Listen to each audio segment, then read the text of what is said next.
За ингээд өнөөдөр одоо Монголын орчин үеийн түүхэнд хүний эрхийн одоо хамгийн том зөрчлийн кейс дээр 9 жилийн турш одоо уйггүй тууштай ажилласан оюун цэцэг өмгөөлөгчтэй ярих гэж байна. Одоо нэгэнд хэрэг ил ус учраас би ингээ ярьслага өгч байна. Урд нь бол биднээс нууцын баталгаа автсан. Хэрвээ нэг үг дуурах юм бол шоронд орно шүү. Өөрөөсөө бол чөлөөтэй яриадсэн шүү. Тэгээд бүр янз бүрийн кино эвлүүлэгч хүртэл гаргаж байна. Энэ болгоныг үзэхэд олон түвнэст орно ямар комментүүд бичсэн байсан гэхээр энэ өмгөөлөгч нь ягаад дуурдгүй юм бэ? Энэ одоо юу хийж байгаа амт юм бэ? Гэт ингэж идэг. Тэгэхээр зэрэг өмгөөлөгч хүний хувьд тэгж ирэх минь хязгаарлагдсан байсан маа гэдэг бас хэлмээр байна. Би 2015 оны 11 сарын 13-наас өмгөөлөгчөөр орсон. Над дээр одоо Чимгээгийн ах Хөрлбат ирж өмгөөлөгчөөр ажилласаа гэсэн санал тавьсан. Ингээд би анх энэ хэрэгт өмгөөлөгчөөрд нь орсон. Анхны уулзахад бол бид тэр сайн юм ярьж чадаагүй л дээ. Уулаад ингээд байсан. Дараа нь бол уулахаа болчихсон шүү дээ. Энэ хүн сэтгэл зүйн дарамтанд орог өлдөрчсөн. Тэгээд ороход бид хоёрын яриаг бол биччихээг би мэдчихсэн. Тэм учраас би Чимгээд хэлжсэн. За Чимгээ чи нэгэнт хүн алаагүй бол минийхөө чи үнэн мөнөө л яар. Надгүйгээр бити байцаалт өөрөө бүх байцаалтанда надыг байлцуулна шүү. Янз бүрийн бичиг баримт танилцуулахад заавал намайг байлцуулаарай гэж ингэж хэлжсэн. Ингээд өмгөөлөгчөөр ажилласан олон 10 жилийн явцад иймэрхүү адилхан тийм төстэй кейсүүд танд хэрэг тохиолдож байсан байна. 40 гаруй жил нэм хуулийн байгууллагад ажиллаж байна. Тэгэхэд бол надад одоо хамгийн их ээдрээтэй хамгийн хэцүү байдалд өмгөөлөлт хийсэн одоо үйл явдал бол энэ л одоо Чимгээгийн өмгөөлөгчөөр ажиллахад л одоо болсон гэж би боддог. Тэгэхээр Чимгээ дээр би анх 4 удаа очиж утсан. Ягаад би намайг ингээ оруулах байгаа юм бэ гэхээр зэрэг одоо тагнуулын ерөнхий газрын Бархас бод дараах болоо битээ оруул гэсэн гээд одоо над шууд тэгж хэлсэн гомдол гаргасан. Тэгэд надыг одоо ороход бол шууд нууцын баталгаа гэж авсан. Бичүүлж авсан. Ер нь нууцын баталгаа өмнө авдаг тийм тохиолдол байсан уу? Байгаагүй. Тэгээд би энэ хүний өмгөөлөгчөөр анх ороход бол ер нь энэ хүний хувьд бол 3 сар гаруй усанд ороогүй. Төв аймгийн Мөрдөнд байсан тийм. Хэрэг бүрдүүлэлт одоо нотлох баримт гэгдэж байгаа зүйлүүдийг яаж бүрдүүлсэн юм шиг санагдсан. Та өмгөөлөх одоо аргументуудаа яаж гаргаж авсан? Та 61 хавц тэргийг бол би 46 хоног уншсан. Одоо хараа хяналтын дотор танилцчихсан учраас бол хүнд байсан л да. Ингээд та зөвхөн тэмдрээ бариад үзгээ бариад орно шүү. Өөр танд юу ч хөшөөрөхгүйгээл. Тэгэд ингээд орно. Хажуу талд зөвхөн ингээд нүднийх ингээд ил гарцсан битүү масктаа буу барьсан залуу суун. Дуусан гут нь нөгөө тэмдрийн минь хурааж авна. Таны одоо энэ 2015 оноос хойш энэ хэрэгтэй танилцсан Чимгээг өмгөөлсөн процедур социализмын үеийн тэр хүний эрхийг дорд үзсэн тэр үеэс бол харьцуулахын аргагүй байсан юм шүү дээ. Би бол 37 он цаашаа юм аа л гэж бодсон.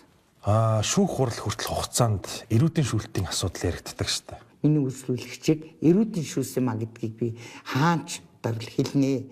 Миний үйлчлүүлэгчид 2013 оноос эхэлж эрүүдийн шүүлтийн анхны хэлбэрүүд гардаг. Ямар хэлбэрүүд гарсан гэхээр дандаа утасрууд нь мессежүүд ирсэн. Дуудлага ирсэн. Дуудлага ирэхээр Амглан Баатар гэж хүн ярьдаг. Чи тэр хэрэгэ хүлээ, зоригийг алсан хэрэгэ хүлээгэр чи гэд ингэж яриад эхэлсэн. Тэгэхэд одоо шоронд байгаа хүн уг нь тэгж утсаар чөлөөтэй ярьж янз бүрийн байдлаар мессеж өчгөсгүй байдаг. Гэтэл миний үйлчлүүлэгчтэй яриад исэн Амглан Баатар гэдэг хүн одоо латинаар гэдэг үл одоо энэ мессеж чаддгүй хүн байгаа байхгүй юу. Гэтэл тэр ямар ч алдаагүйгээр мессежүүд ирсэн байдаг. Тэр мессежүүд дутгууч болохоор чи хэрэгэ хүлээ. Тэр зоригийг алсан хэрэгэ хүлээ. Тэр утаснаас ихэд содлон даржаар 263 удаа ярьж мессеж бичсэн байдаг.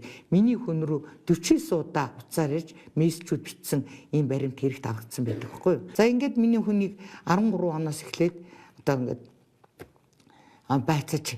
байцаалт эхлээгүй мөртлөө ийм асуудлууд дистаралтай явсан. Энэ бол одоо 2014 оны 6 сард миний үйлчлүүлэгчийг одоо хинтээ уулзуулдаг.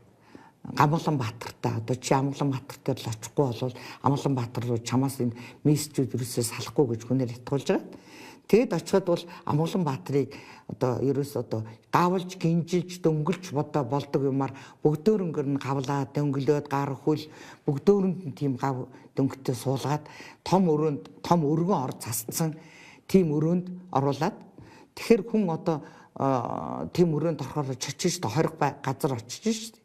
Тэгээд очиод миний үйлчлүүлэгч мэдэр чочрно шүү дээ. Тийм байдалтай сууж байгаа хүнийг хараад тэгэхэд одоо хин юу гэсэн гэхээр Амгаланбаатар одоо чи хэрэгэ хүлээгээрээ. Чи 98 онд юу боллоо? Чи одоо тэр хэрэгэ хүлээхгүй бол чи охин шүү. Өнөөдөр би чамайг энэ дотор аваад үлдчих чадна шүү. Чи 3 удаа хаалган дээр очиод тэр чи эмэгтэй хүн хагаад би гарья гэхээр хаалганыхын цаанаас тагнуулын ажилтнанд дарчгаад ийм байдалд ингэж хүнийг ингэж айлгаж эрүүдэн шүүжиж сэтгэл санааны шаналгаа үүсгэж. За тэгээд энэний дараа тэр 14 онд яг мөн өдрөө тэр тэрэлжид авчиж ухаангу байхад нь нүцгэлж одоо янз бүрийн байдлаар 18 кадр зураг авдаг. Тэгэхэд тэр 18 кадр зурганд одоо гарынхын юмыг аваагүй бүх эрэгтэн бэлэг эрэгтнийх нь хүртэл зургийг авч дандаа эрэгтэй хүн. Гэтэл одоо хуулийн цааснаар бол эмэгтэй хүний биед ингэж үзлэг хийхэд эмэгтэй хүн л хийх ёстой. Тэгэхэд хуулийг ингэж хүлчиж байгаа. За ингэж эрүүдийн шүүлт эхэлж байна. За ингээд 2015 онд бол батлагдсан хувь гэдэг төлөвлөгөө байдаг. Энэ дээр бол 3 газрын одоо эрх мэдэлтэнгүүд орсон. Энэ төлөвлөгөөнд Монгол улсын ерөнхий прокурорын газрын одоо орлогч прокурор Эрдэнэт, за тагнуулын ерөнхий газрын одоо Бархасбат, Мөрдөн байцах тасгийн дарга Бархасбат, за тэгээд тагнуулын ажилтан Баяр одоо Мөнх гал гэдэг ийм хүмүүс дээр нь шүүхийн шийдвэр биелүүлэх газрынхан та ингээд хамтарсан маягаар хийгдсэн төлөвлөгөө байдаг. За тэгээ 15 оны 8 сарын 31-ний өдөр энэ хүн ажилдаа өглөө 6 цагт гараад тухайн үед бол нэмгэн хувцастай, нэмгэн бодуулгатай, богино өмдтэй, сандалтай ингээл гэрээсээ гараад явж байхад автобусны буудлын хажуулт хар машинаас 2-3 залуучууд гарч ирээл толгойд нь уу туглаад тэгэл ерөөсөө шууд аваа явц. Уг нь бол хуулиар бол ар гэрт нь мэддэг байтал ингээгүй. 40 мянгатад гарсан хэрэгт бол 461-р цагдаа хорих ангид хорих байтал миний үйлчлүүлэгчийг Төв аймгийн цагдаа хорих төв байранд авч хоржиж байгаа нь бол бас мөн эрүүдийн шүүжихын нэг хэлбэр гэж би үздэг. За дараа нь за ямар байранд хоригдвоо энэ хүн ингээд хорих байр ямар байх ёстой вэ гэхээр хэмжээгийн заасан. Үүд нь бол хязгаарлалтай төмөр хаал байх нь үүдэндээ шагавчтай байх ёстой. Мөн агааржуулалтаа салхивчтай байх ёстой. Цонхон тортой байх ёстой гэдэг ингээд заатсан байхгүй хорих байрны стандарт нөхцөл. Гэтэл миний хүнийг болохоор ямар ч цонхгүй, ямар ч салхивчгүй, ямар ч агааржуулалтгүй шална гэхэд хорих байрны шал заавал модон шал байх ёстой. Модон ор байхгүй тохиолдолд модон нааран дээр байх ёстой. Гэтэл миний үйлчлүүлэгчийг нэг төмөр ор тавиад ганцхан нэгэн гудастай. За тэгээд шална цементэн. Тэгээд одоо чимгээ бол ярьдэн шүү дээ. Миний ингээд хан ингээд харахад баг би тэр хандаас ингээд хөвцөрцөн дээр нь ингээд орж гардаг аалзнуудтай ийм өрөөнд би ингээд хүүтэн. Тэгэхэд хорих өрөөний зөвхөн өвлийн хүүтэн гэхэд 18 градусаас доргүй дулаантай байх хэрэгтэй гэдэг. Гэтэл ямар ч халаалтгүй. Тийм байранд 11 сард хоригдчихсэн шүү дээ. Энэ 11 сарад 2015 оны 11 сараас 2017 оны 5 сар хүртэл тэр байранд 9 сар гаруй хоригддог байхгүй. За ингээд нөхцөл байдал ийм байдалд хорсоо. Энэ нь бол тэр хуулийг Монгол Улсын хууль гэж үрдсэн. Үүдэнд нь хүүхэд уйлуулах, эмэгтэй хүн уйлуулах ийм бичлэг тавьж олон цагаар өдөржингөө энэ бол сэтгэл санааны гүн шаналлд оруулж одоо галзууруулах гадайсан юм уу? Одоо өгөөл ингэж зовж байхаас хэрэгээ хүлээчихье гэх байдалд хүрэх гэсэн юм уу?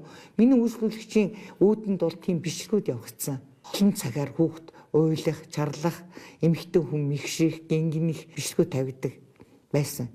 За тэгээд миний үйлчлүүлэгч 2015 оны 9 сарын 6-нд одоо байж хат нь тэрнээс өмнө хоригдсноос эхлүүлээд миний үйлчлүүлэгчид Амгаланбаатар дарамт зүйлдэг үүдийн нэр зүсгэлээд мө чимгээ пэч нь энд байж байгаа юм биш үү?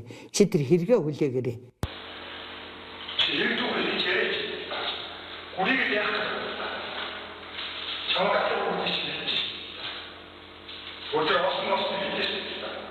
Гэтэр дундуур нь явж хаалгыг нүшгэлэх, айлгах, ингээд элдвээр доромжлох ийм байдал гарсан бол 9 сарын 6-наас 7 жил гишүүн байна уу? Миний үйлчлүүлэгчдэр чэйж нөцгөө оруулж байгаа байхгүй Амгаланбаатарыг. Амгаланбаатар чэйж нөцгөө орж ирээд айлгадаг. Тэгээд Ганцаараа ингээд энийг бол Монгол улсын иргэд бүгд харсан. Эмэгтэй хүн тийм газар одоо өөрийн алан шудныг эдгээ хүн чэйж нүцгөө орж ирээд маргааш байцаагчаа ирэхээр зэрэг чи хэрэгэ хүлээгэр. Маргааш нь байцаагчийг ирэхийг хүртэл Амгаланбаатар мэдээд байгаа хгүй юу? Тэгээд таны ярианаас дүгнэхэд бол яг нөгөө хэрэг хүлээлгдэг 37 оны яргын үед байсан Вишинский аргыг л болоо шууд 21-р зуунд хэрэгэлсэн байна шүү дээ. Тэгсэн. Би энийг хаач хэлнэ. Одоо би нөгөө 70 настай хөвшүүний хувьд бол одоо өвөхд ойргол болсон байлгүй. Тэгэхээр зэрэг би бодчихно. Ер нь юм үнэн мөнөөрөө сайхан. Хоёрдугаарт энэ Монгол улсад дахиж хүнийг ингэж хүний эрхийг ингэж битгий зөрчөөсөө адилхан л хүмүүсийн хайртай хүмүүс штэ. Чимгээгийн давсан асуудал бол нэрээ эмэгтэй хүн гэхэд миний үйлчлүүлэгч их сэтгэлийн тэнхээтэй амтанда ер нь би тэгж л боддгийн. Чимгээ дээр энэ дээр хувь гэдэг арга хэмжээнээс гадна хур, шивэр энэ төр гэдэг ийм сонин нэртэй арга хэмжээ явсан. Энэ арга хэмжээний нэг нь Бямсүрэн нөхөр Бямсүрэнд нь болон охин талигач охинд нь чиглүүлсэн тусгай төлөвлөгөө гарч ажиллагаа явуулсан байхгүй юу? Тэгэхээр зэрэг тэр охины гэнт нас барахад бол энэ чимгээ одоо хардаад идэх нь бас тэр хэргийг уншиж чагаад бид нар чинь ямар арга хэмжээ явуулсан юм бэ? Нөхөртөр нь арга хэмжээ авав, талигач охин дээр нь ямар одоо төлөвлөгөөний дагуу ямар арга хэмжээ яваад байсан гэдгийг мэдчихсэн учраас миний охин бусдын гарт өгсөн гэдэг ингээд одоо хүртэл ингээд эмзэглээд идэх байхгүй. Тэгээд байжсэн чинь над руу бархас буцаар ярьсан. За өнөөдөр одоо очиж танаа чимгээгс чинь одоо юу аавна да таны үйлчлүүлэгчээс мэдүүлэг аавна. Та одоо бэлтжээ танаа гадаа очиж таныг аваа тий. Тэр нь вэлсэн. Гэхдээ миний хүчээ андуураа тагч мэнэ барах хэрэгтэй. Өнөөдөр нөгөө охины нөмгөлж байгаа юу оршуулж байгаа штэ гэд ингэсэн чинь юу яриад байгаа. Миний ажилчин цаг нартаа хугацаатай байдаг. Битгий бүрдийн шалгах ажиллагаа садаа болоод яа та. Их л одоо яаралтай нэг юм илрүүлчихтэй. Тэгэл одоо тэрийг л одоо ингээд шалгаж тогтоохгүй л одоо яаралтай мэдүүлэх авахгүй болцсон байх та гэж бодоод тэгээ дагаа явлаа. Тэгэл очисон чимгээд гисэн чинь нүдэн зүг болдруу болтоо хавтцсан. Тэгэл ингээд бүр хачин болцсон юм байж гэн. Тэгэхээр би за миний хөө туулж ирсэн зовлон туулж гардыг мгөө тулаад ирсэн юм чи бүсэж хангална шүү миний охин. Гэт битэр яг ингээд чөлөөтэй нэг өрөөнд байж байгаа юм чи. Тэгээд ингээд байцаалд өгсөн чинь зүгээр нөгөө нэг хэдэн төрсөн билээ. Хаана амьдарч байсан билээ. Тэрийг бол одоо урдлын мэдүүлгээр хэд дахин авцсан мэдүүлгүүд байхгүй.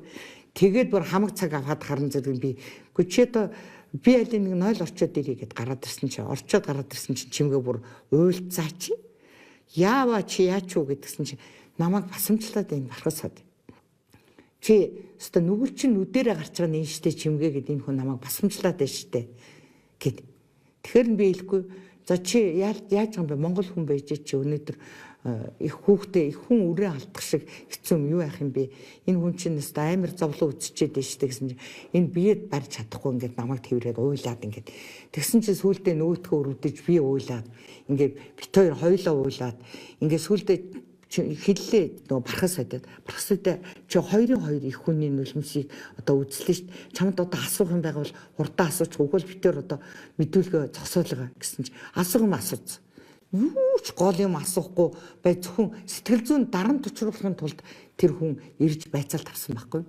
Дараа нь мөн чимгээгс бямжуу гээд одоо өмгөөлөх чиг явж ин бямжуу хүний эрхийн төлөө гээд бямжуу өмгөөлөх чиг явж илээ.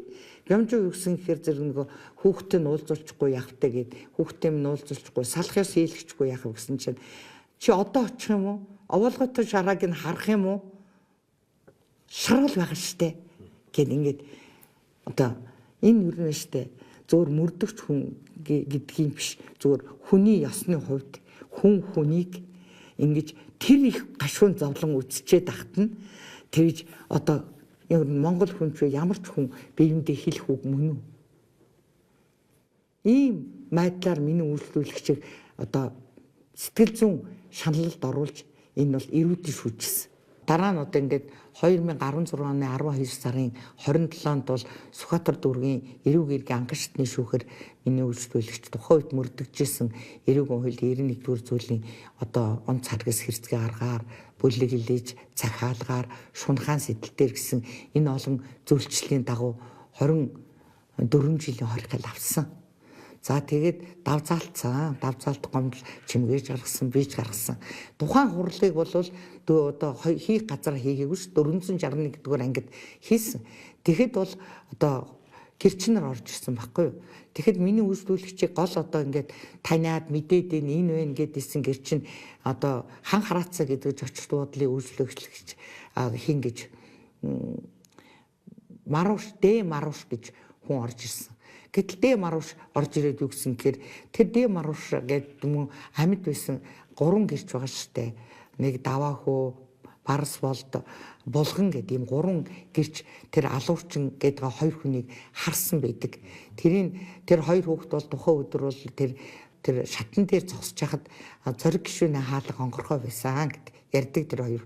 Тэгээд зориг гишүүний хаалга яагаад ингээ онгорхой байгаа юм бол гэд хараад байжсэн чинь нэг муу хувцастай гартаа тортой юм барьсан эрэгтэй эмэгтэй хүн гарч ирсэн.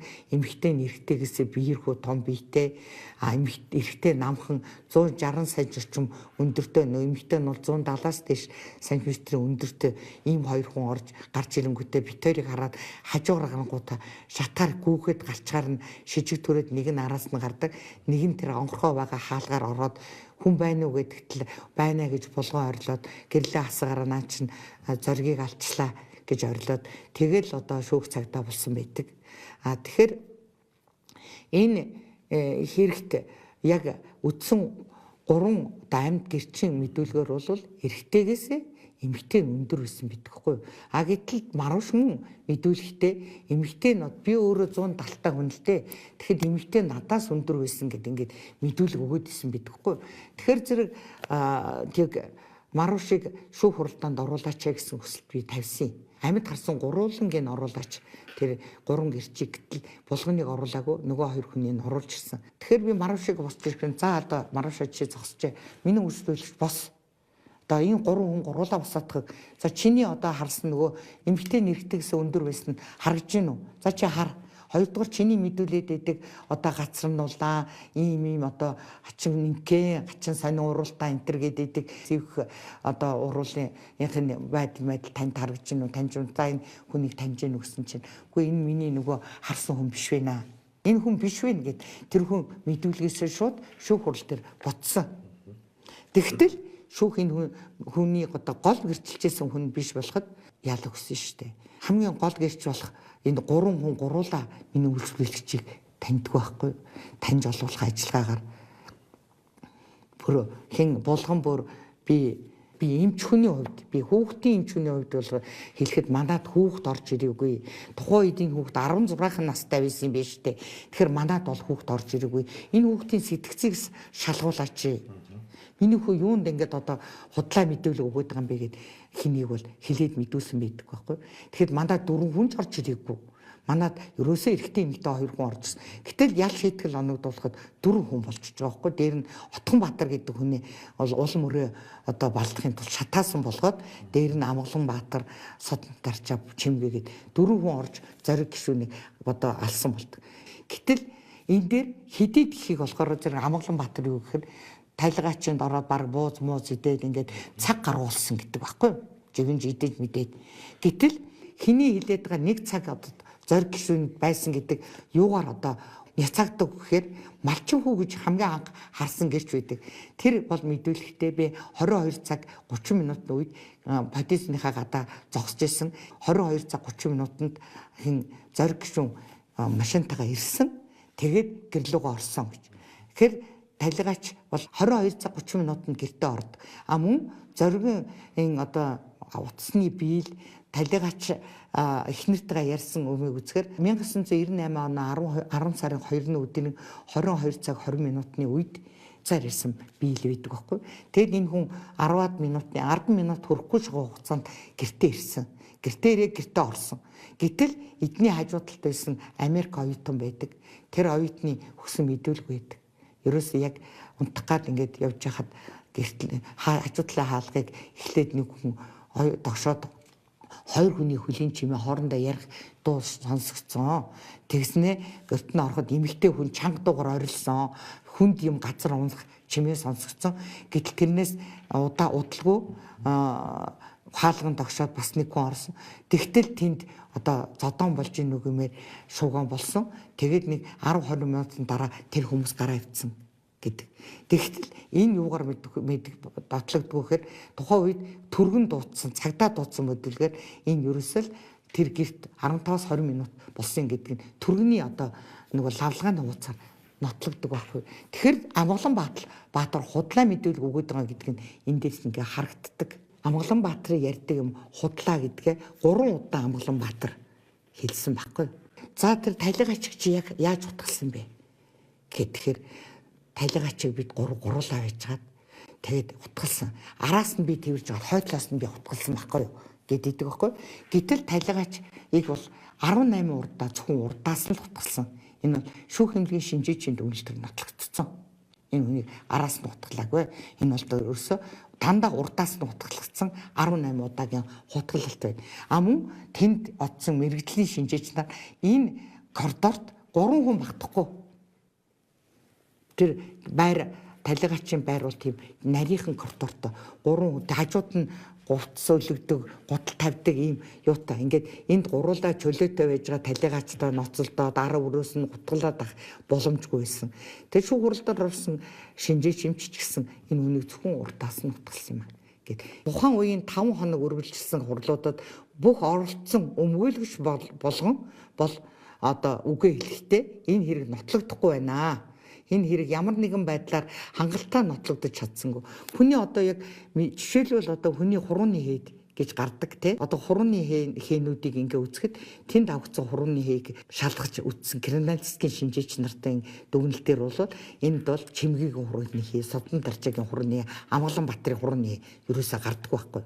Дээр нь үс 19 ширхэг үс гардаг. Энэ 19 ширхэг үсийн дотор бол миний үйлчлүүлэгч үс гараагүй. Давны өмгөөлөгч инг сайхан чарээд байсан. Тухайн үед Содон Даржаагийн өмгөөлөгч хийжсэн, мөнгө төрөгч өмгөөлөгч шилжсэн. Энэ хэрэг нотлогдоогүй байна гэдгийг бүгд ярьсан байхгүй юу.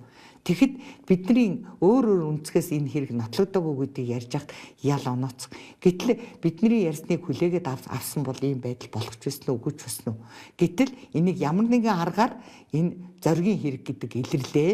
Алуурчт нь ял авчлаа. 3 шатны шүүхэр шийдэгчлээ гэж одоо олон түмний сонор төргсөн. 3 дахь шатны шүүхэр ороод би бүр өөрхөн үйлчлүүлэгч ирсэн. Монгол улсын дээд шүүх гэдэг чинь өөр шүү. Ягаад тэгэхээр миний одоо хүндэтгэж явдаг шүүгч нар байдаг тэнд. Ноён ориглон шүү дээ шүүх. Ноён одоо шүүхийн одоо бидний одоо ноён оргил болсон олон жил би тэр дээд шүүхэр хэрэг шийдүүлж яхад ер нь л бүр яг л аргагүй шийддэг байсан байхгүй юу. Тэгэд энэ дөр би одоо хэлсэн. Тэгээд тухайн үед тэр шүүгч нар ирж хэрэгээ уншаал ингээл байхаар бас дээд шүүхтэр би нөгөө хурлын орхихоо өмнө би чинь Солонгос улсад баг баригдаа түрээд ирсэн ч намайг шууд онгоцон суулгаад тэгэл би баригдаж ирсэн байхгүй юу үнэндээ. Тэгээ 8 сарын 4-ний өдөр хурал болоход би итгэж орсон. Зориг шүүгч тухайн үеийн зориг шүүгч дагалдаад ороод ирэх нь би гайхаж ирсэн. Тагмын тэр хүн одоо урнаа шүүгч орж ирнэ л гэж би бодож ирсэн байхгүй. Тэгтэл зориг шүүгч орж ирээд даргалсан. Тэгээ бид нарыг юм ярьж хат ер нь үл ойшоорсон л маягта харагдаад байсан л да. Ерөнхий шүүгч хуралдааныг даргалдаг тийм тохиолдол ер нь хэр илбэг вэ? Би ерөөс үзээгүй шүү дээ урд нь бол. 40 жилийн хугацаанд ер нь бол мэдээж шүүхийн эрүүгийн тангивын тэргүүн даргалж орж ирсэн болохоос биш ерөнхий шууд хяналтын шатны шүүх хуралдааныг даргалж орж явахыг би ерөөсөө хараагүй. Хин нэгэнд энэ хэргийг тохих гээд бүх хүчээ ашиглаад улаарчин да гэсэн сэтгэл бол танд өөр ирэхгүй төрж исэн үү? Төрж исэн. Зарим хэргийнх нь цугларсан материалыг хараад би илгээ өршлөх хөрчил хийсэн. Энэ хэргийг ингээ уншихад хин нэгний захиалгаар энэ хэргийг заавал илрүүлсэн болгож дуусгах гад мэрийгээд байна гэдэг нь харагдаад ирсэн шүү дээ. 17 онд 3 шатны шүүхээр ял оноогоод гарч явах үед танд ямар сэтгэл төрж исэн бэ? Одоо энэ хэргийг одоо яана гэдэг тийм бодол танд байсан. Би бол чимгээд бол ингэж хэлдэг байсан. За яг хүчтний өмнө хүчгүй буруутай гэдэг энэ болж байна. Нөгөө хүчтэй хүчгүйгээ барьж иж байна миний хөө. Тэгвэл бас Монгол ардын сайхан үг байдаг. үннээрээ явах юм бол өхөр тэргээрч туулааг үүсдэг. Тэгэхээр зэрэг учир нь олдноо, цаг хугацаа байна. Хамгийн гол нь чи амьд байна. Шүүх хуралдаанууд явагдаад шүүхийн шийдвэр одоо ингэ хүлээдэг штэ. Шүүхийн шийдвэр хүлээж явах мөчөө танд ямар ихтгэл найдвар байсан? Ер нь шүүхийн шийдвэр хүлээж явах хугацаанд ер нь ямар хөргөцөл байдалтай байсан? Тэгэхэд хурал дээр ингээд бас нэг зүйл хэлэхэд шүүх эхэлж яхад Амгалан Батлыг ороод ирэхэд прокурор хөөе амгаа наана эндээс уу амгаа гэд ингээ бүр нэг хизээний танил юм шиг одоо ингээ дуудахаар нь над аюу тийм сонир санагдчихсан. Яахаар Амгалан Баатар одоо ял идэлж байгаа ялтан өнөөдөр прокурор найз нөхөр юм шиг дотны харьцаатай хүн шиг амгаа хөөе амгаа наанаас уу амгаа гэд ингээд байгаа юм бол гэж бодож гисэн. За ингээд шүүхэн шийдвэр 5 хоногийн дараа гарахаар болоод тэгэд завсарласны дараа бол би ингээд нэг 0 хайгаад ингээд коридорч явж бас нэг өрөөнд хүмүүс хөхрөлтөөл нэг тийм шуугантай байхаар би гайхаад энд одоо ямар хүмүүс ингээ хүрэлтэд идэм бол гэдээ орсон чи айгүй том ширээ засцсан 5G эдэмээ тавьж бүх нөгөө прокурорууд гадна дотныхоо ороо сууцгаацсан тэнд ингээд баяр тэмдэглэжсэн байхгүй. Тэгэхээр би тэгэхээр шууд яваад орцсон. Тэгсэн чинь өө оюун цэцэн хөлгштайн 5G эдээ идэх юм. Үгүй 5G эдээ идэх бүр тийм юу алгаа. Тэнгэл чалга шүүхийн шийдвэр яаж гарах бол гэд шаналж идэг. Гэтэл та нар чинь ямар гоё тансаг сууж их юм бэ гэд тэгсэн чинь бүр за хэлээ 5G эдээ амжилттай. За болохгүй хүний үгэнд боор болсон эдийнэс бүү зайлгдгийг нэг чихэр авчи гэд тэгээ би гарахад бол надад юу бодогцсон гэхээр шүүх шийдвэр тодорхой болчихжээ. Энэ хүмүүс өөрсдөө мэдчихэд ингээд найрлж штэ гэсэн сэтгэл төрж исэн. Тэгэл энэ хэрэг дээр одоо миний хэрэг нэг л биш болчлоо гэдгийг тухайн үеийн хууль зүйн сайд байсан нэмд орж бол Нямбаатар одоо манай хууль зүйн сайд байсан одоо хотын дарга байж байгаа Нямбаатар дээр нь улсын их хурлын гишүүн Болд Батцаантан гэдэг ийм одоо шудраг үнний төлөө явдаг хүмүүс энэ хэрэгт бол дэмжлэг үзүүлсэн. Тэгэхээр зэрэг тэд нар өнөөдөр энэ хэргийг бас илрүүлэхэд айгүй их дөхөн болсон. Дээр нь сэтгүүлч нар энэ хэвлэл мэдээллийн ажилтнуудад би баярлалаа гэж хэлмээр байна.